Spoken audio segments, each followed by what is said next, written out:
Hello everyone, welcome to Wei and Cathy show. I'm your host Wei Fang. And the day before, President Biden signed the Inflation Reduction Act. So this $740 billion law has been formally passed. Okay, and then there are a lot of questions about it. First, what is indeed this law about? There are nearly 800 pages, so it's not easy to understand. The second, we'll learn about there will be 87,000 auditors who could be just created by this law. And what would they do? Is that true? Will they just come to our doors, carry guns? And should we be afraid or worried? And also, Senator Manchin from West Virginia blessed this law. That's the reason why it got passed. So why did it change? He wasn't going along with it before. And also, what's the impact of this act upon the American economy? So this is the topic of today. So before we talk about this, I did some research, okay, and I back up and took a bird view of the situation and around this act. So I want to share with you my discovery and my finding and my thought too. Okay, so actually, as a matter of fact, since in the last 3 years, do you know how much money our country, our government, the federal government has spent? Okay, literally, $7 trillion.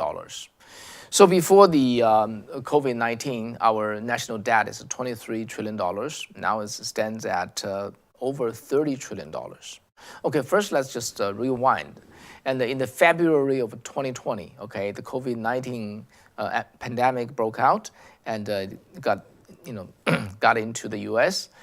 And so in the March 13, President Trump declared the national emergency, and then also start to shut down the economy. A few days later, on the March 26, the Congress passed the CARES Act. And so what is about? It was a law that the federal government will take out $2.2 trillion to help American people and American businesses. Because President Trump said at that time, because it's the government's, it's artificial shutdown, okay? It's an intentional shutdown. American people and American business did nothing wrong. So we should not let them shoulder the loss. So we still remember that we all went home at that time. A lot of companies shut down. They have their layoffs, and but then the CARES Act, a lot of checks was sent out from the government to us. I got it. I don't know about you. And the business also got reimbursed for lost revenue, and but the money soon got was all spent. So at the end of the year of 2020, on December 21st. Of 2020, when Trump is still the president, the Congress passed another bill called Consolidated Appropriations Act. And then it took out $900 billion. And Trump also signed that act. So after January 20th of 2021, Biden entered the White House and become the new president. And at that time, to the Democratic Party, this is the first time they have the White House and the Senate and the House since 2009. And it seems that they can do anything they want. And so Biden declared that he's gonna introduce the budget, a budget act that is as big as $6 trillion, okay, to promote the agenda of the Democratic Party. Okay, so like green energy, like social welfare, and the big government, and so on and so forth. So how big is $6 trillion? You know that FDR in the 1930s, in his New Deal, how much money did he spend? Only $40 billion. Of course, the $40 billion then is about $900 billion today. But still, Biden's ambition, $6 trillion, is more than 6 times as much as FDR, President Roosevelt. And we all know that Republican Party doesn't believe in big government, and they don't believe in just issue welfare money can better the society. So of course they won't get along. They won't go along with it. So what can they do about it? The only tool they have is the filibuster in the Senate, which took 60 votes to overcome. So Democratic Party, they got 50 votes, right? 50 senators, including the Senator Manchin from the West Virginia, who is a Democrat moderate, who do not always go along with the party's agenda. So, but they need to have him. Without him, they won't pass anything. So, but then there's this special reconciliation process. I don't know whether you know about that. When it has to do with the budget, and if the House have one, budget act, and the Senate has another one, and they are not the same, and then there's a need to do the reconciliation, then through that special process, a simple majority can pass a law. Okay, so this is the only chance, but this can only be used once a year. So this is the only chance that Democratic Party can pass something just by themselves without any support or collaboration from the Republican Party. Okay, of course, at this time, they have to have all 50 votes. The Manchin cannot vote otherwise, or they won't be able to pass it. So on the March 11th of 2021, the Democratic Party used this opportunity for that year, 2021, to push through a bill called the American Rescue Plan. So what is it? It's about like a speed up the recovery of the economy with the $1.9 trillion from the federal government. So here I need to insert my comment here, okay? I do agree with the purpose and the way of working by the CARES Act, and also the Consolidated Appropriation Act, because that was a special situation. In that kind of situation, the government has to act. And in this sense, actually, compared to the government of China, in the last 3 years, the CCP did not take out $1 to give to the people or the business to help them get through the pandemic crisis. They don't. They just don't. Believe it or not, a lot of government did it, but the CCP, China's government, did not do it. But so this is show the contrast, in my view, the difference between the American government and the Chinese government. American government indeed is the government of the people and for the people. So that's the difference. But however, look at this American Rescue Plan, which has allocated $1.9 trillion. I personally don't think that's the right way to move. The right move, because economy, the crisis, the height of crisis is over.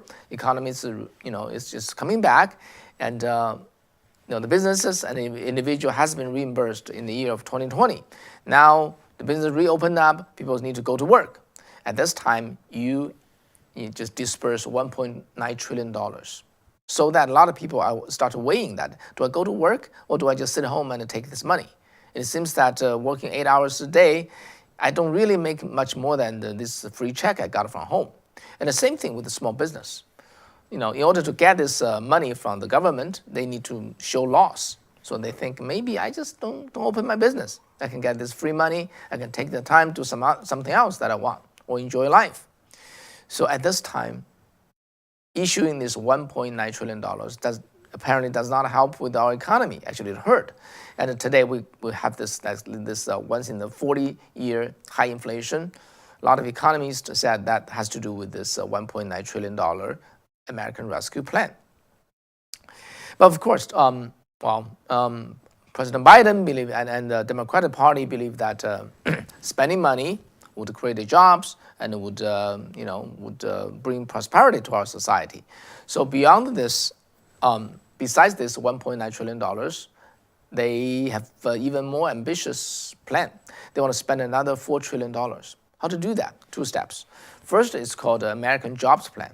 Okay, and what is the American Jobs Plan? It covers infrastructure and infrastructure upgrade, and also the climate change, the spending on those, and which involved $2.3 trillion. $2.3 trillion. The second step is called the American Family Plan. Okay, it has a lot of welfare and the policy to issue money to the family, to the mothers, and so on and so forth. Altogether, it's another $1.7 trillion. So add this to American Job Plan and American Family Plan, altogether is $4 trillion. Okay, so of course, GOP does not go along with it. So they try to resist at every possible step.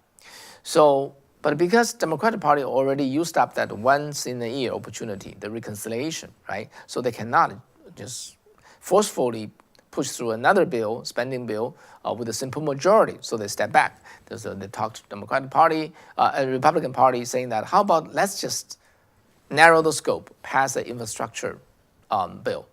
And so GOP become interested because Trump has, for 5 years, has been saying that America's infrastructure is too old, hasn't been upgraded for decades, and is no match for China or the Hong Kong and so on and so forth. It's a shame, right? So normally, Republican Party do not want to issue money, okay, spend money, government money on infrastructure upgrade. But since Trump keep pushing that, and they believe that they believe in him in that sense, in my view, so they said, okay, let's be flexible. So they agree to work with the Democratic Party, and then so together they passed this bill called the Infrastructure and Job Act. So originally, a Republican Party only want to spend $700 billion because they think that's about enough. But the Democratic Party pushing like a clean water and power grid and broadband and so on and so forth. They call that those are all infrastructure. Normally, infrastructure has to do with bridge, highway, and airport. But anyway, so they blow that up to $1.2 trillion. And with the blessing of the Republican Party, that one got passed. So at that moment, if you remember, I don't know whether you remember, Trump was really, really critical. He said that the Republican Party, how could you do this? And but as you remember, right, Trump advocated for infrastructure upgrade. Why did he criticize this infrastructure bill? In my view, in my observation, it's because although Trump advocates infrastructure upgrade, it does not mean that for government to take that and to pay for that. During the 4 years of Trump's first term, he did not push for infrastructure bill. And so from his words, from all the related news, I can tell that if he were to do it, he's gonna have the private money, leading there, the government only assisting. So his idea is not to spend a lot of federal government's money, but still can get this done. And then remember that Trump himself is a great builder himself. If he continued to be the president, for him to build the infrastructure is going to be outstanding piece of project. Just like how he built the the ice skating rink in the Central Park. If you read his biography, the Art of the Deal. And then, so it's much more efficient than the way the government did it. So now Trump is no longer the president. So, but the politicians in Washington simply adopt this. Let's write a check. Let's write a check of $1.2 trillion to do this, and then they think they're doing the same thing as Trump. No, because Trump would finish the project and save the money in the same time. But the politician, they just write the check. Whether how the infrastructure work will be done, will that be done clean, will that be dragged out and create become a mess? We don't know. But if it happened, it's not surprising, right? That's the efficiency of the government. Government bureaucracy is not made to run efficient investment project. Okay, but anyway, that was Trump is no longer the president, and then so that's the way they did. So they passed that $1.2 trillion infrastructure bill. So after this, maybe the GOP think that the Democratic Party would stop, but no, they continue on. So after the infrastructure bill, they put the rest of things together. They call this public home building. They call that home infrastructure, believe it or not. Okay, they just collect everything into something called the Build Back Better Act. So altogether, it's $4 trillion. Then at that time, inflation came up. And Senator Manchin think this is too much. This is too much. So he hesitated. He paused. He doesn't want to participate. So without him, you only got 49 votes in the Senate. You cannot pass anything. So they entered this negotiation. Initially, it was $4 trillion. Then they lowered that to 3.5, then lowered to 2.2, and then finally Manchin said, the most I can work with is $1.7 trillion. But before the Democratic Party replied to him, himself even back up from there, saying that inflation is too high, $1.7 trillion, that won't do either. So then you think that probably the big spending movement by the Democratic Party would finish. But, well, the fact of the matter is, so the Democratic Party has been working with Manchin in private for several months. So finally, they were able to convince him. So on the July 27th, and Senator Schumer and Senator Manchin issued a joint announcement, okay, saying that they're going to pass this $740 billion Inflation Reduction Act. So what is this, the act that convinced Senator Manchin? Let's talk about this a little bit. So essentially, the first biggest agenda is to spend on the clean energy, $370 billion on the clean energy and also on the climate change. This is one single most, biggest investment of the U.S. government on the climate change. Okay, they claim that by 2030, they're able to reduce the greenhouse gas emission by 40% compared to the level of 2005. But whether you believe it or not, I don't know. Okay, 2030. We'll have to wait for 80 years to see whether that would happen or not. And and then in the meantime, it also allocated $27 billion to the energy department for them to run this venture capital, okay, to encourage this innovation in the private sectors on the green energy. And also, the money was also used to encourage common people to buy EV car. And also there's this it's called environmental justice investment. What does that mean? Basically, it's called like a disadvantaged community, and they need to give them a grant and give them investment fund and to favor that kind of community and so on and so forth. All right. And in the meantime, also, they're going to extend the Obamacare for another 3 years. For that, the government needs to spend $64 billion. And also here, they said they're going to reduce the federal deficit by $300 billion. When it comes to this, everybody will be happy. Wow, that's great. It doesn't seem to be a Democratic Party agenda, reducing the deficit. So that sounds great. And this is also the reason that Senator Manchin signed on this bill. But what is the essence of that?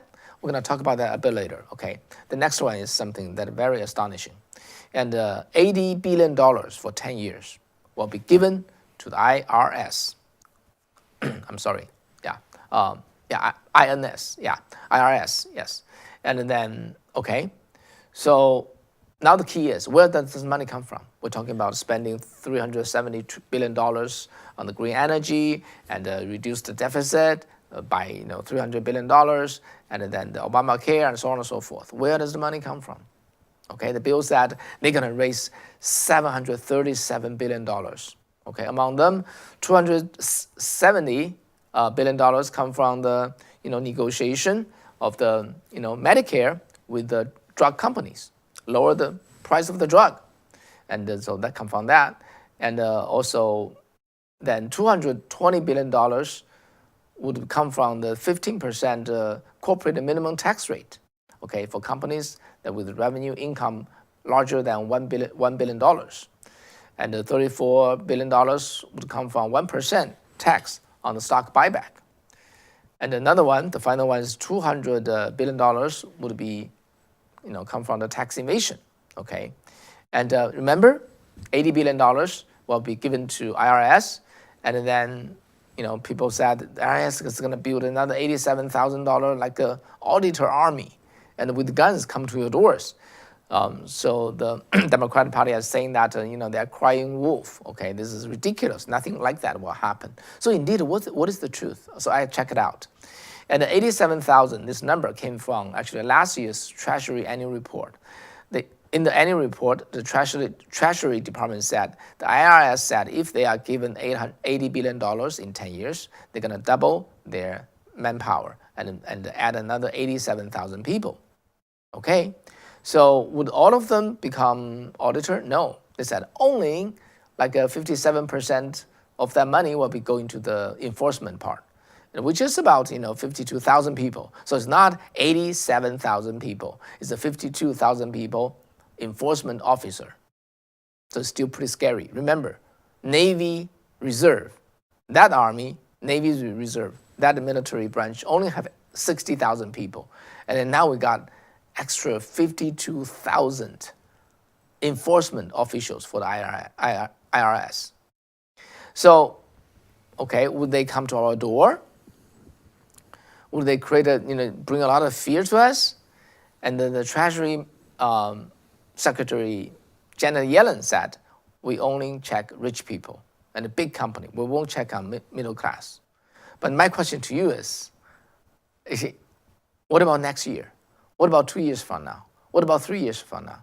What about another Treasury Secretary after Janet Yellen? So this is the thing, right? So once after we give the IRS the money, the power, then what they're gonna do, what they won't be doing, is beyond your control. They got that.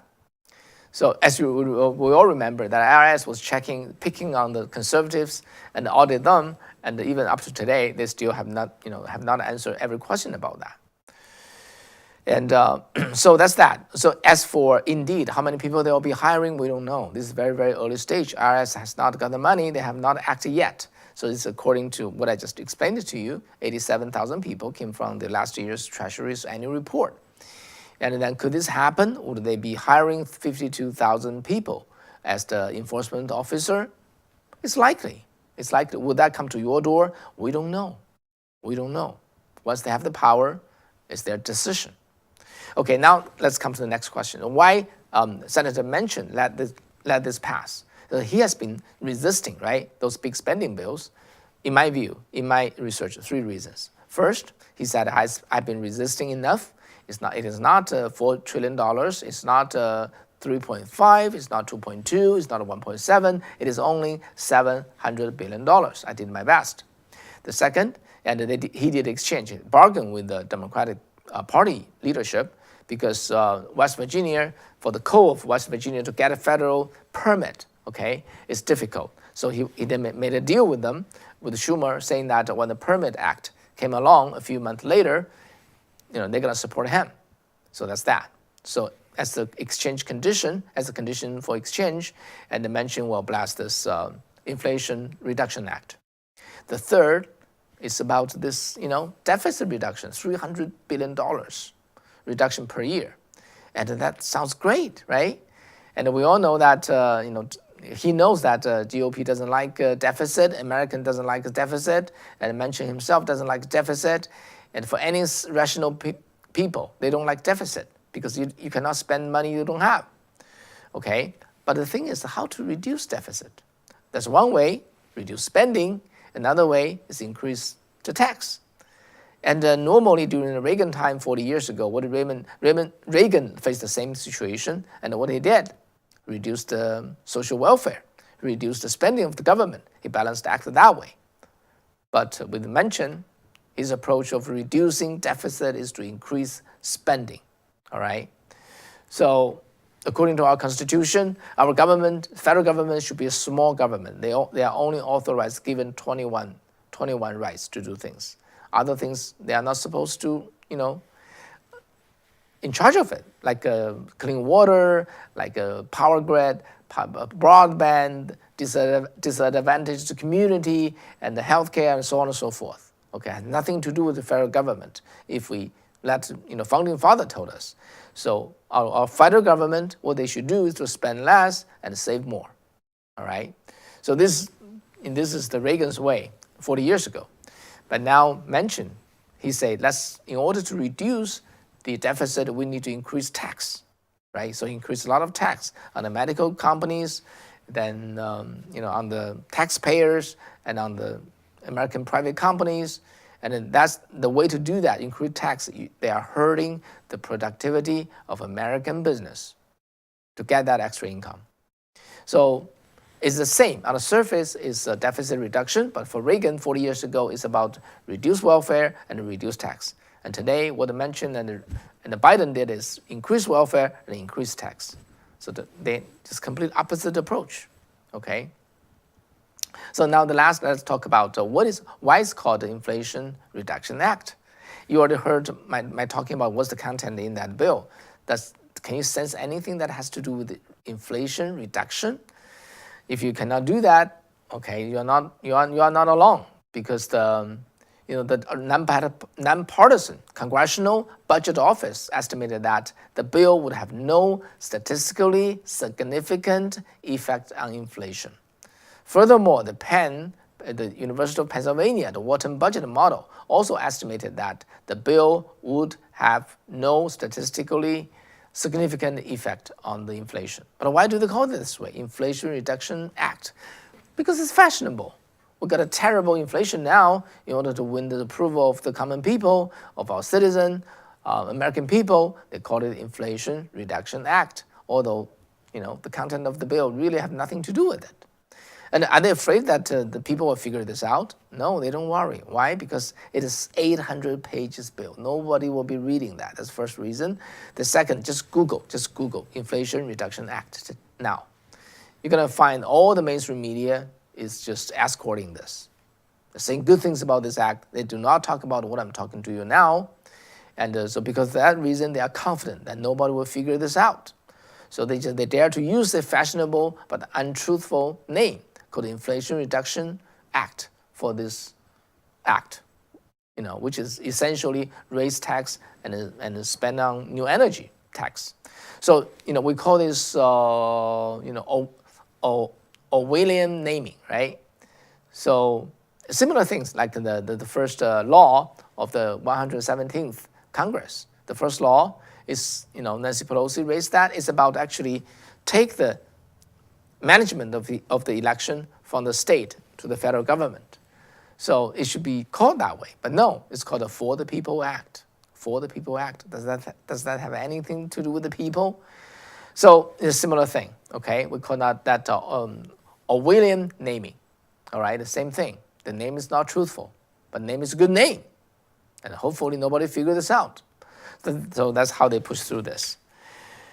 I don't know whether what I'm talking about is too long and whether you think it's worthwhile. If not, just let me know. Yeah, I do want to get your feedback. And finally, let's take a look of how you think about, the topic today. Or you already know this. Maybe you already know this. And Daniel Vouch said, Wei, your timeline is very helpful. It's really put into perspective. Yeah, thank you. John Durr said, excellent research and reporting. Wei, greatly appreciated. Yeah, thank you. Thank you. That's indeed. Okay, we have to look at the big picture. Otherwise, something passed. We're busy. We're busy with our work, with our life, with our business, with our family. We don't have time to read that 800-page thing. And oftentimes, the bill just passed, not only in the federal government, in our state, and each of our state. They can pass that without our even noticing that. It's already become the law that is, that's above us. So anyway, that's the thing I want to report it to you. And again, I just want to share with your story. A few days ago, okay, I have this lunch with a local government official. Strictly speaking, no, he's the leader of a business that is contracted by the government, local government. We're having this lunch at this this sandwich place, and we talk about things that I saw. Like I even talk about the Curtis Bowers' grinding down America. Ended up he saw that, so he know a lot of things. So he then pointed out, he said the manager of the restaurant, he's a Republican, and that waiter is a Republican. We mainly just all have Republicans here. And so I asked him, why don't you do something about it? He was thinking, well, I'm not sure. So I told him, because the crisis has not gotten into your face, right? And he said, yeah, I think so. So he talked about a particular story about in the 60s in Manhattan, okay, in southern Manhattan, those liberal people, and they were just marching up, north through the Fifth Avenue, and they hold these flags, this anti-US, anti-American culture, and all kinds of messy stuff, okay, anti the war and things like that. So when they come to the midtown, and there's construction workers who were working on the high rise at that time, the building, and they got so mad. They came down there, they beat them up. They beat them up. So he gave me that example. He said because they saw that this is too much. They are humiliating. Okay, those extra liberal people, they are humiliating our country. They cannot bear with it. So those construction workers came down from the, for the frames, and they just beat them up. This is one example, okay? So when things has not come to our face, we think it's bearable, we still can carry on our life, there's still enough freedom for us to carry on, our life, so we probably will just live with it. Because raise something, object to it, will bring trouble to us. So this is, I think this is how people feel. And but as someone who came from China, I know what this is leading to. Okay, 2 decades later, maybe 1 decade later, maybe 6, 7 years later, even we wanted to do something about it, we could not. So this is where we are. So yeah, as Chinese American, we don't speak native English. We don't necessarily know this country well enough. We're timid. We cannot even convince our kids, okay, who got educated in the American schools. So we were not certain, okay. We're not confident, but we know what it's leading to. What this is leading to. So some among us, I mean Chinese American like me, even though I don't speak perfect English, I came to the front line and started doing show like this. Cathy and I, because we feel somebody has to do it. Okay, yeah, but our purpose is to wake up everybody, and what's upcoming. It's a communism, not in the name of communism, that's coming, and it's like this government official who shared with me. It's like a rust, keep growing day and night. They don't stop. They only stop when we stand in their way and stop them. So I think we should be, active. We should be spreading truth. We should be supporting, become active in election and community work. We should become active in our school district. We should tell the truth to our kids, to our neighbors, and to people that we can talk to. Each of us should do that. And the country is in our hands. Today in my Chinese show, actually, I talk about the 10 years before 1976. I'm sorry, 1776. So for 10 years, the colonists at that time, 2.5 million people, they went through a similar process of reflection and a self-examination. Okay, first, they don't got representation even though they pay tax. It's not fair, but it's not unbearable. Okay, that's the first thing. Do we want to rise up and rectify that situation? It's hesitation. They have hesitation. The second is, what's our duty, to pursue freedom? Are we good enough? Can we govern ourselves? So those kind of, thought, self-examination, and then overcome the fear and become proactive. Actually, the country, the pre-country, America, went through those thinking process for 10 years, from 1766 to 1776. Historians call that period of time moral reform, the period of moral reform. Okay.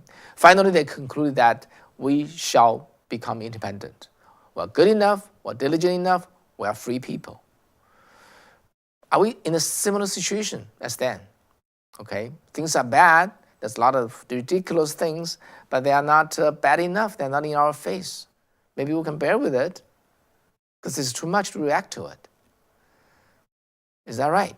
Or we should stop and reflect our duty, just like our, the colonists back then, our forefathers reflected this over. I share all this with my, Chinese American viewers. Okay, on the channels I have 70,000 of them, and so it was well received. Anyway, this is just my thought, and thank you very much for staying with us, spending this time. I think, we all have duties at this time. Okay, take care. Good night. Until tomorrow. Oh, not tomorrow. I'm sorry. Until Monday. Bye bye.